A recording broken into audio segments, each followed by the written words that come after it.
kita sudah mencoba simulasinya ketika stadion Andi Matalata atau Matuangin ini tidak bisa kita tahun depan kita pergunakan, kita akan saya sudah melihat ada alternatifnya ada di Parepare.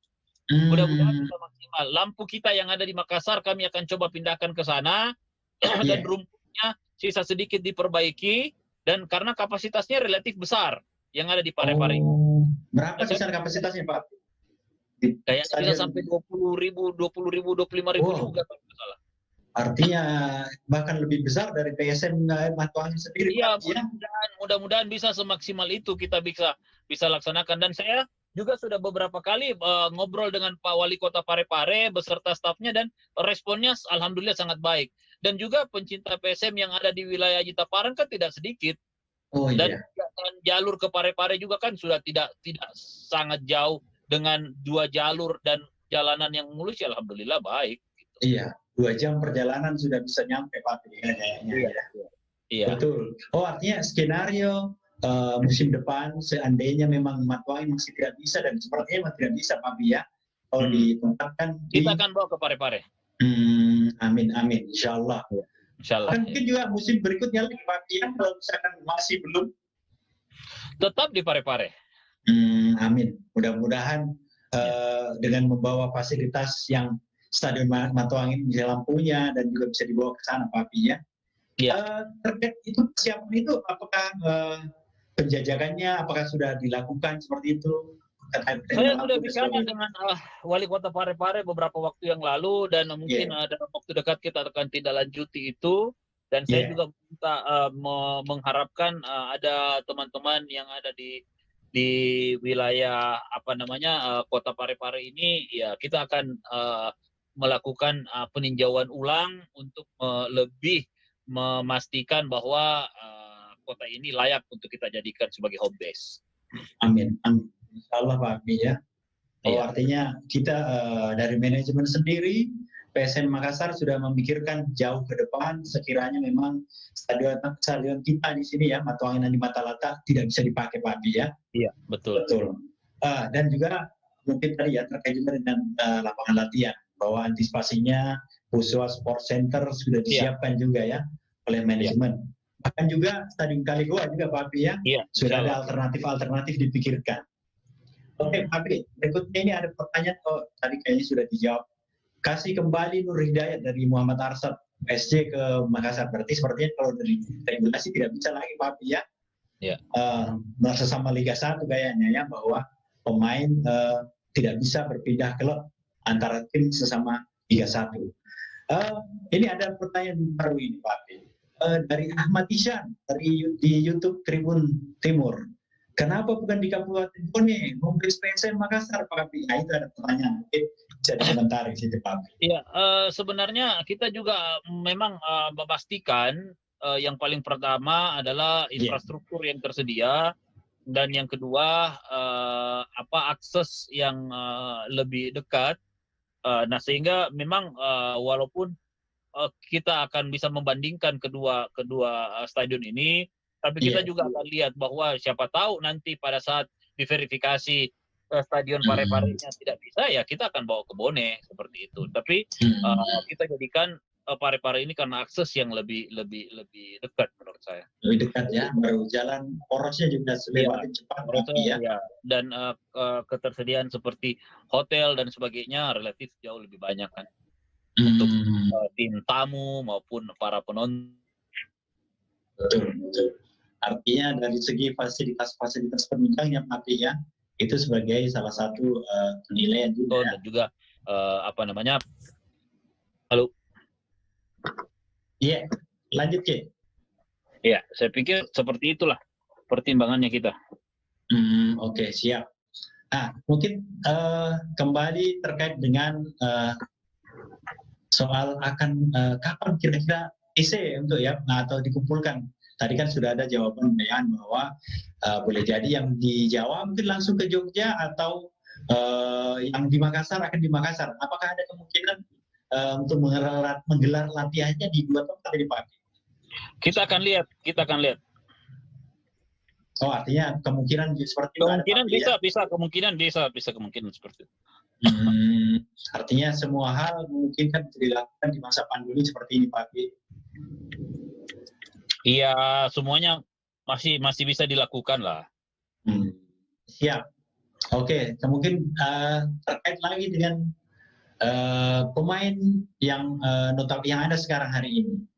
Apakah ada beberapa klub lain yang berusaha meminta pemain PSM setelah Ferdinand Sampai Sinaga, hari ini masih Ferdinand, makanya kita juga butuh regulasi yang kuat dari PSSI menyangkut hal ini, karena kan jangan sampai semua mau dipinjam kan nggak bagus juga. Jadi mungkin dibatasi berapa banyak yang bisa dipinjamkan dan kemana saja bisa dipinjamkan seperti ini. Oke.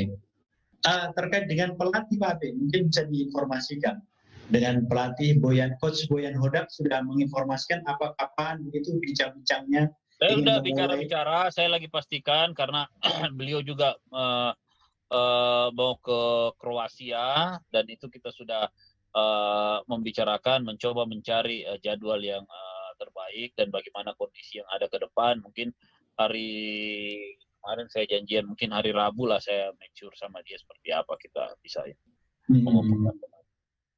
Iya, karena kalau kan ada juga Nenad. Iya, betul. Betul, asisten pelatih ya coach ya. Betul. Artinya sangat memungkinkan, apalagi kan tinggal berapa hari di Agustus ini Pak Abdi. Iya.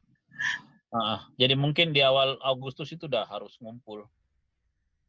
Apa mungkin juga di situ akan dibicarakan terkait dengan kontrak baru atau bagaimana performa baru? Ya tentulah, tentu karena ini kan ada perubahan-perubahan.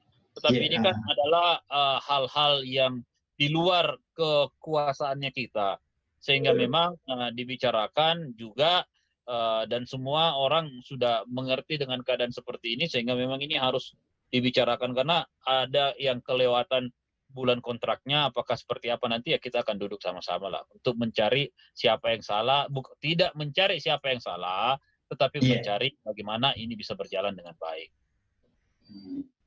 Seperti itu. Jadi kalau kembali soal pemain, Pak Pi, dari jumlah yang lalu berkurang Ferdinand itu prioritas untuk masuk semua, Pak Pi ya? Iya, dan kita akan tambah lagi, kalau bisa ditambah dengan pemain-pemain muda ya kita akan tambah. Promosi begitu Pak ya, promosi dari akademi. Iya, betul. Artinya peluangnya untuk pemain-pemain muda dengan regulasi under 20 semakin besar. Mungkin terkait dengan bahwa tadi kan Pak Pi sempat mengutarakan muara dari klub atau kompetisi itu adalah timnas, ya, timnas yang baik unggul dan berkompetitif. Ya. Mungkin ada harapan terkait pemain PSM, mungkin ada nama-nama yang diharapkan bisa masuk pada timnas under 20 untuk Piala Dunia tahun depan, Pak. Ya, saya pikir ini akan sangat berproses. Kita masih punya waktu 1 tahun lebih untuk memperlihatkan seperti apa talenta anak-anak kita, dan kita akan berharap PSSI mampu melihat ini, mampu menyorot bakat-bakat yang terpendam ini untuk bisa memberikan sebuah kebanggaan kepada mereka bahwa mereka adalah pelaku sejarah yang menjadi pemain timnas Indonesia yang tampil di Piala Dunia. Nah, ini yang harus dipaksakan baik oleh federasi dan juga klub. Klub juga harus mampu memberikan rekomendasi kepada pelatih timnas kalau memang ada melihat bakat-bakat yang terpendam di dalam tim itu untuk ikut seleksi dan sebagainya seperti itu. Jadi menurut saya memang muaranya adalah bagaimana kita memperlihatkan bahwa di Indonesia ini memang punya prospek yang sangat baik untuk industri sepak bola bisa tumbuh. Kita punya penduduk yang begitu banyak, kita punya talenta-talenta bagus, tetapi yang paling penting adalah bagaimana infrastruktur sepak bola ini harus dibenahi dan lebih diperbaiki lagi seperti itu. Ada pemain yang bisa disebut Pak nama yang dibayangkan nanti bisa masuk? Siapa namanya ini? Saya lupa namanya siapa sih? Edgar ya? Edgar siapa? Edgar yang iya betul. Ada 2 orang yang sudah ke Garuda Select yang ada di Inggris. Mudah-mudahan ya kita bisa lihat, siapa tahu bisa bergabung. Amin. Mudah-mudahan Edgar ini ya saya lihat memang dia kemarin Garuda Select lolos ini. Mudah-mudahan dia lanjut terus sampai bisa menjadi skuad timnas under 20 di Piala Dunia ya. Oke Pak Alfi. Oke Pak Alfi, tidak terasa kita sudah hampir 1 jam ini Pak Alfi. Mungkin sebelum closing ada terkait ini, saya ingin membacakan merangkum, ada tambahan-tambahan pertanyaan nanti bisa buat closing statement dan juga menjawab beberapa isu terkait dengan ini. Satu lagi, insya Allah mudah-mudahan PSM juara tahun ini. Dan kemudian Muhammad Ramdan, pertanyaannya bagaimana target PSM di AFC tahun ini Pak? Ya tadi mungkin bisa diulang sekaligus dengan closing statement dari Pak. Saya persilakan. Jadi tentu seluruh target-target itu kita akan maksimalkan ya, walaupun kita tidak di dalam suasana yang normal seperti sebelumnya, akan tetapi target-target itu kita akan maksimalkan. Sama juga di AFC, tahun lalu kita sudah lolos sebagai juara grup, minimal tahun ini kita harus melakukan hal itu. Dan saya sangat berharap itu kita bisa lebih, bisa masih sampai ke final, dan syukur-syukur di final kita. Amin. Iya. Mudah-mudahan, ya amin. Menang. Tahun lalu kita sudah, yang menurut saya pada tim kita ini bertanding tidak sendirian.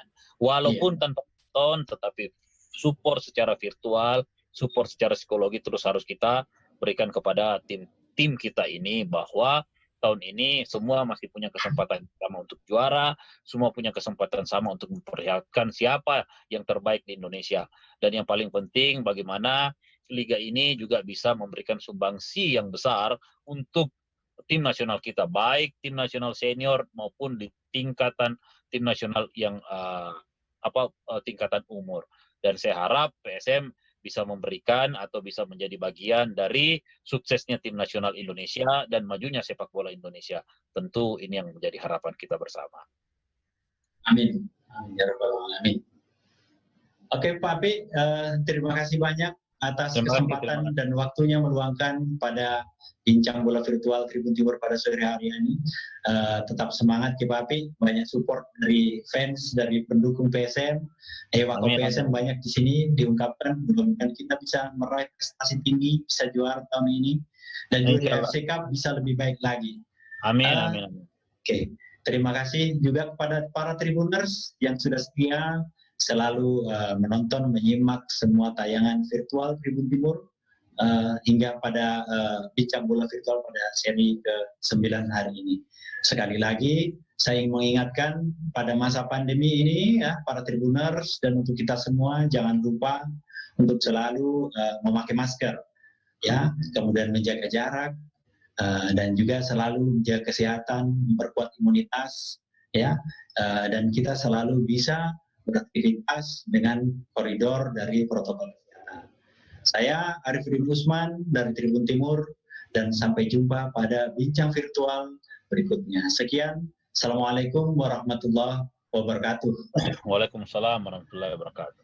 Ewa ko PSM, juara PSM. Terima kasih.